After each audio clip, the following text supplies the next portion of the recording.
వినాయక్ దామోదర్ సావర్కర్పై వ్యాఖ్యలు చేసినందుకు కాంగ్రెస్ నేత రాహుల్ గాంధీ ఎదుర్కొంటున్న పన్ను నష్టం కేసులో ఆయనకు సమన్లు జారీ చేయడంపై సుప్రీంకోర్టు స్టే విధించింది.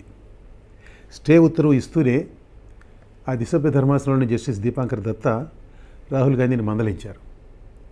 ఈ విధంగా స్వాతంత్ర సమర యోధులపై వ్యాఖ్యలు చేస్తే ఈసారి తాము షివమోటోగా విచారణ చేపట్టి చర్య తీసుకుంటామని హెచ్చరించారు. ఇది కాస్త విచారించాల్సిన విషయం. రాజ్యాంగంలోని ఆర్టికల్ 19(1)A ప్రకారం సంక్రమించిన భావవ్యక్తీకరణ స్వేచ్ఛను తనపై మోపిన అభియోగాలు హరిస్తున్నాయని రాహుల్ గాంధీ తన పిటిషన్లో వాదించారు. రాహుల్ వాదనలో లీగల్ పాయింట్ ఉందని పేర్కొంటూ జస్టిస్ దత్తా సమన్లపై స్టే ఇచ్చారు. ఈ had a good point in law అన్నారు న్యాయమూర్తి. ఇక్కడ న్యాయమూర్తులు దానికే పరిమితం కావాలా, అంటే ఆ పాయింట్ ఇన్ లాకు, లేక ఆ సబ్జెక్టుకు సంబంధించి తమ అభిప్రాయాలను చొప్పించవచ్చా అన్నది మన ముందున్న ప్రశ్న. వినాయక్ సావర్కర్కి సంబంధించి జస్టిస్ దీపాంకర్ దత్తా బెంచ్ పై నుంచి చేసిన వ్యాఖ్యలు ఆయన వ్యక్తిగత అభిప్రాయం తప్ప మరొకటి కాదు. మన స్వాతంత్ర సమర యోధుల పట్ల వ్యవహరించే పద్ధతి ఇది కాదు. మీకు ఇండియా చరిత్ర, జాగ్రఫీ గురించి ఏమీ తెలియకపోతే తెలియనట్లే ఉండాలి అని జడ్జి గారు రాహుల్ న్యాయవాది ఏఎం సింఘ్వీని ఉద్దేశించి అన్నారు. గత ఏడాది భారత్ జోడో యాత్రలో భాగంగా రాహుల్ గాంధీ మహారాష్ట్ర పర్యటనలో ఒక చోట సావర్కర్ బ్రిటిష్ పాలకులకు సేవకుడు అన్నారు. దానికి ఆయనపై పరువు నష్టం కేసు దాఖలైంది.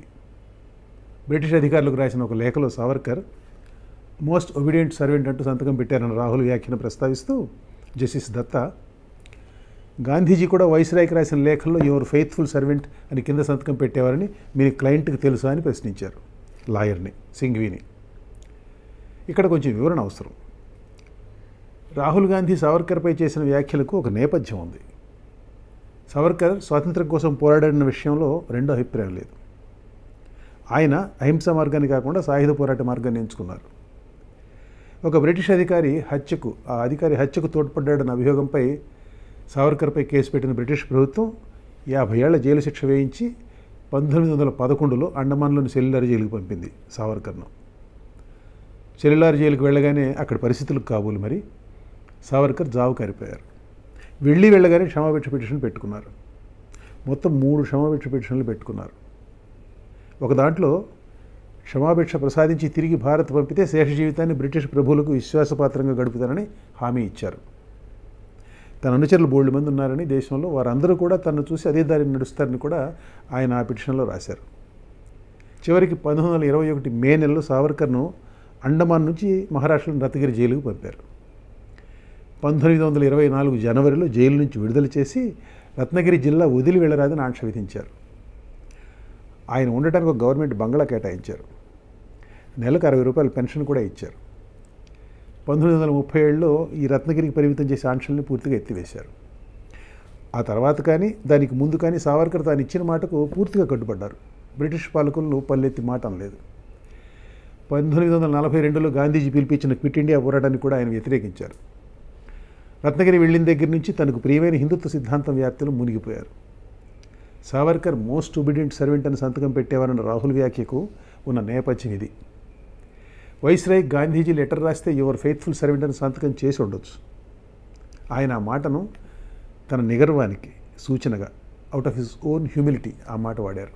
అలా అంటూనే బ్రిటిష్ వలస పాలకులకు గాంధీజీ సింహస్వప్నంగా మారారు. బ్రిటిష్ ప్రధాని చర్చిల్ హాఫ్ నేకెడ్ ఫకీర్ అంటూ ఏసుడించుకున్న ఆ బోసినోటి ముసలాయినే వలస పాలకులను బయటకు తరిమేంత వరకు పోరాటం విరమించలేదు. మరి జస్టిస్ దీపాంకర్ దత్తా గారికి మనసెలా ఒప్పిందో కానీ సెల్యులార్ జైలు బాధ తప్పిస్తే విశ్వాసపాత్రంగా ఉంటానని బ్రిటిష్ దొరలకు ఉత్తరం రాసిన సావర్కర్కు ఈ గాంధీ గారికి పోలిక తెచ్చారు.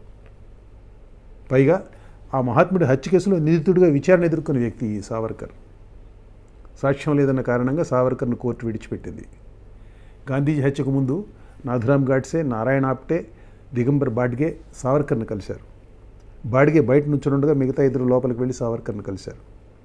బయటకు వచ్చిన తర్వాత చేయాల్సిన పనికి గురూజీ ఆశీస్సులు లభించాయని ఆప్టే చెప్పినట్లు బాడ్గే గాంధీజీ హత్య కేసు విచారణలో వాంగ్మూలం ఇచ్చాడు. అయితే మిగతా నిందితులందరూ కూడా సావర్కర్ను రక్షించడం లక్ష్యంగా కుట్రలో ఆయన పాత్రను పూర్తిగా మూసిపెట్టారు. గాడ్సే అయితే అసలు గాంధీజీ హత్యతో తనకు తప్ప సహనిందితులు ఎవరికి కూడా సంబంధం లేదని వాదించాడు. కుట్రకోణం స్పష్టంగా నిరూపణ కావడంతో న్యాయస్థానం ఆ వాదన తిరస్కరించింది. నిందితులు ఇద్దరు సావర్కర్ను కలిశారంటూ బాడ్గే చెప్పిన మాటలు హియర్సే కాబట్టి, అంటే నేరుగా విన్న మాట కాదు కాబట్టి అది సాక్ష్యం కింద చెల్లుబాటు కాదని సావర్కర్ న్యాయవాది ఆ స్టాండ్ తీసుకున్నాడు, ఆ వాదించారు ఆయన. న్యాయస్థానం దానికి అంగీకరించింది, సావర్కర్ను విడుదల చేసింది సాక్ష్యం లేదంటూ. సావర్కర్ గాంధీజీ హత్య కేసులో దోష నిర్దోష అనే విషయంలో ఎవరి అభిప్రాయాలు వారికి ఉండొచ్చు, కానీ ఆయన నిందితుడిగా భూమిలో నుంచున్నాడన్నమాట మాత్రం సత్యం. అలాగే సావర్కర్ గొప్ప పోరాట యోధుడు అని చాలామంది నమ్ముతుండొచ్చు, నమ్మి అభిప్రాయాన్ని ప్రకటించవచ్చు, తప్పులేదు. కానీ ఆయన క్షమాభిక్ష కోసం బ్రిటిష్ పాలకులకు పిటిషన్లు పెట్టుకున్నాడన్న మాట మాత్రం సత్యం. క్షమాభిక్ష ప్రసాదిస్తే విశ్వాసపాత్రంగా ఉంటారని తల్లిదండ్రులకు రాతపూర్వకంగా మాట ఇచ్చిన విషయం సత్యం. ఆ రికార్డులు ఆర్కైవ్స్లో ఇంకా భద్రంగానే ఉన్నాయి. జస్టిస్ దీపాంకర్ దత్తా చెప్పినట్లు మహారాష్ట్రలో సావర్కర్ అంటే చాలామందికి భక్తి, నిజమే. అలాంటి రాష్ట్రంలో సావర్కర్ని విమర్శించడం పొలిటికల్లీ కరెక్ట్ ఆర్ ఇన్కరెక్ట్ అనేది, అంటే కాంగ్రెస్ పార్టీకి రాజకీయంగా లాభమా నష్టమా అనేది రాహుల్ గాంధీ తేల్చుకోవాల్సిన విషయం. నిజానికి ఇప్పుడున్న పరిస్థితుల్లో అది రాజకీయంగా నష్టం కలిగించే విషయమే బహుశా. కానీ రాహుల్ గాంధీ సత్యం చెప్పాడనే విషయంలో తేడా లేదు. డిఫమేషన్కు సత్యం తిరుగులేని డిఫెన్స్ కూడా. ప్రజలు ఎక్కువ మంది ఒక వ్యక్తిని అభిమానిస్తున్నారన్న కారణంగా ఆ వ్యక్తికి సంబంధించిన సత్యం, చరిత్రలో భాగమైన సత్యం, అలాంటి సత్యం చెప్పడం తప్పని జస్టిస్ దీపాంకర్ దత్తా బెంచ్ పై నుంచి వ్యాఖ్యానించడం ఆశ్చర్యంగా ఉంది. ఇవాళ దేశంలో మత విద్వేషాన్ని రెచ్చగొడుతున్నారు బాగా. మెజారిటీ మతవాదానికి వ్యతిరేకంగా నోరెత్తడం కష్టంగా మారుతున్నది. భిన్నాభిప్రాయానికి తావు ఉండడం లేదు. పౌరుల ప్రాథమిక హక్కు అయిన ఫ్రీ స్పీచ్కు భయంకరమైన సవాళ్లు ఎదురవుతున్నాయి. వివిధ హైకోర్టుల్లో, సుప్రీంకోర్టులో ఇలాంటి కేసులు అనేకం దాఖలవుతున్నాయి. ఉన్నత న్యాయస్థానాలకు వెళ్ళలేని కేసులు ఎన్ని ఉన్నాయో. ఫ్రీ స్పీచ్కి ఎదురవుతున్న సవాళ్ళకి ఈ కేసులే సాక్ష్యం. ఇలాంటి పరిస్థితుల్లో రాజ్యాంగం పరిరక్షణకు, పౌరుల ప్రాథమిక హక్కుల పరిరక్షణకు కట్టుబడాల్సిన సుప్రీంకోర్టు న్యాయమూర్తి ఫ్రీ స్పీచ్ హక్కుకు అనుకూలంగా రూలింగ్ ఇస్తూనే దానికి వ్యతిరేకంగా వ్యాఖ్యానించడం ఏ విధంగా ఉచితమో నాకు అర్థం కావడం లేదు. జస్టిస్ దీపాంకర్ దత్తా వ్యాఖ్యలు చూసిన తర్వాత పాపులర్ అభిప్రాయానికి భిన్నంగా మాట్లాడుకునే వారిలో కనీసం కొంతమంది మనకెందుకు వచ్చిన గోరలే అని మిన్నకుండిపోతే మనం ఆశ్చర్యపోనక్కర్లేదు. ప్రజాస్వామ్యానికి ఇది గొడ్డలు పెట్టు లాంటిది. ఇలాంటి చిల్లింగ్ ఎఫెక్ట్ కలిగించే మాటలు అత్యున్నత న్యాయస్థానం నుంచి రావడం బాధాకరం.